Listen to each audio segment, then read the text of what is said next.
Oke, Assalamualaikum warahmatullahi wabarakatuh. Selamat hari ini, saya Nabil Munir akan mempresentasikan perkembangan regionalisme di ASEAN. Oke, pasti kita semua pernah dengar apa itu ASEAN.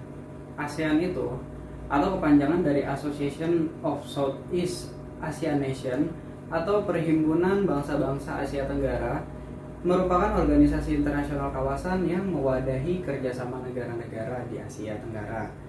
Saat ini, anggota ASEAN mencapai 10 negara.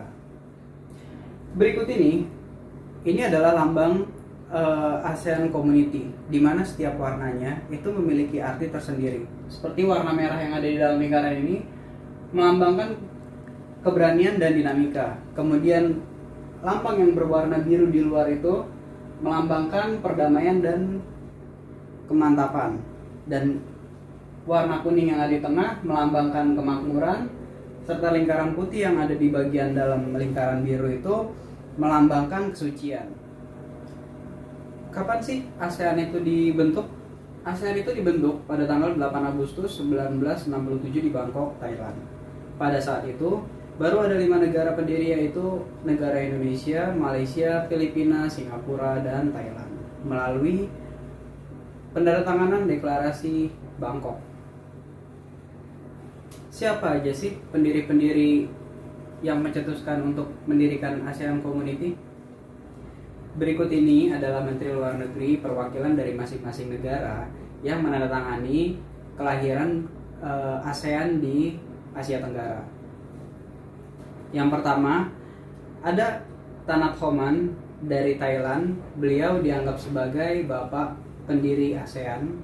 Kemudian ada Narciso Ramos dari Filipina, Tun Abdul Razak dari Malaysia, dan S. Rajar Ratman dari Singapura, dan ada Malik dari Indonesia.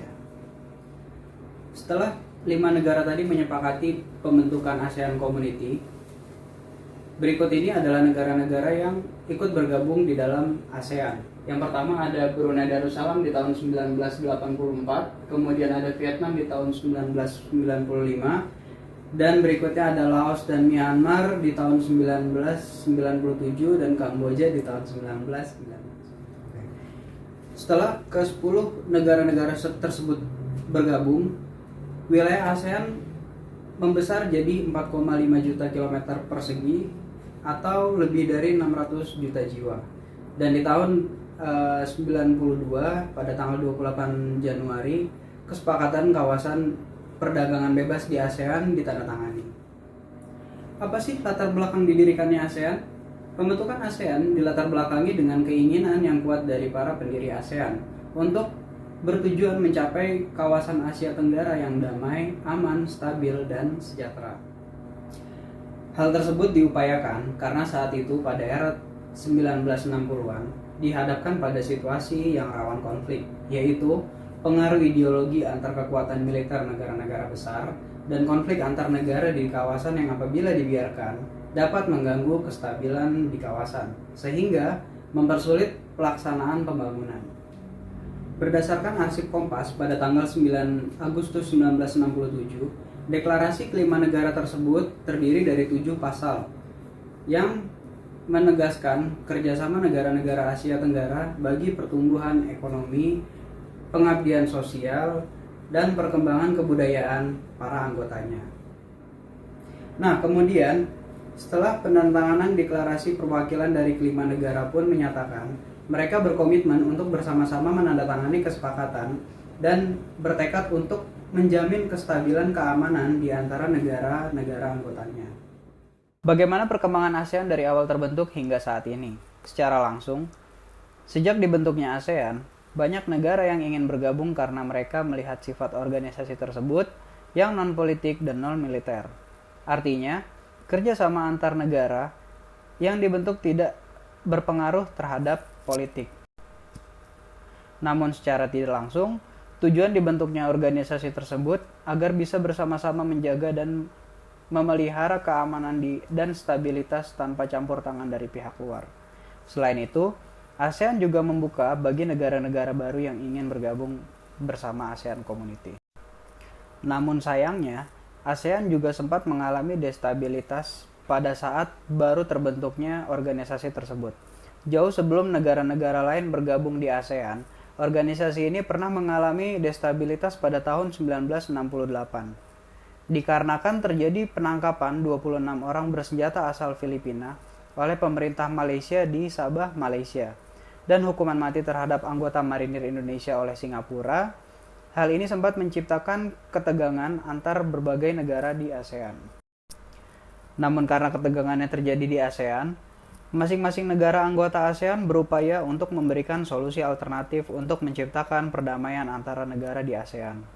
Seperti Malaysia dalam memperbaiki hubungannya dengan Filipina, Perdana Menteri Malaysia Tengku Abdul Rahman meminta Presiden Marcos untuk melakukan penyelidikan mendalam agar keutuhan ASEAN tetap terjaga. Bukan hanya Malaysia, pemerintah Singapura juga berupaya melalui beasiswa pendidikan senilai $1.200 Singapura per tahun untuk 25 mahasiswa di seluruh negara anggota ASEAN. Guna mempererat hubungan kerjasama antar sesama anggota ASEAN, beasiswa tersebut mulai diberikan pada bulan Januari 1969. Dan setelah lulus, para mahasiswa tidak memiliki ikatan apapun dengan pemerintah Singapura. Setelah Malaysia dan Singapura mengeluarkan kebijakan tersebut, Indonesia juga turut serta menciptakan situasi perdamaian dengan mengeluarkan promosi pariwisata lewat peraturan pemerintah nomor 26 tahun 1970 tentang pemberian fasilitas bebas visa selama 7 hari kepada wisatawan asing asal negara-negara anggota ASEAN. Sukses dengan upaya-upaya tersebut, kemudian bagaimana ASEAN saat ini? Menjelang abad ke-21, ASEAN akhirnya menyepakati untuk mengembangkan suatu kawasan yang terintegrasi dengan membentuk suatu komunitas negara-negara Asia Tenggara yang terbuka, damai, stabil, dan sejahtera serta saling peduli, yang dibentuk bersama dalam kemitraan yang dinamis di tahun 2020. Setelah masing-masing negara menyepakati perjanjian tersebut, hal itu menjadi harapan yang dituangkan dalam visi ASEAN 2020 di Kuala Lumpur pada tahun 1997.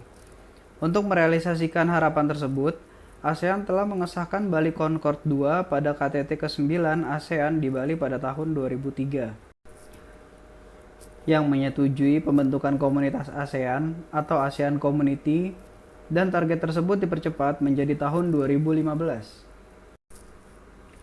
Untuk menjadikan ASEAN sebagai asosiasi yang berlandaskan hukum dan menjadi subjek hukum, telah ditandatangani Piagam ASEAN pada tahun 2007. Setelah diratifikasi oleh 10 negara anggota ASEAN, Piagam ini mulai berlaku pada tanggal 15 Desember 2008. Hingga kini, dalam perkembangannya, para ASEAN di dunia internasional semakin dipandang dan diperhitungkan.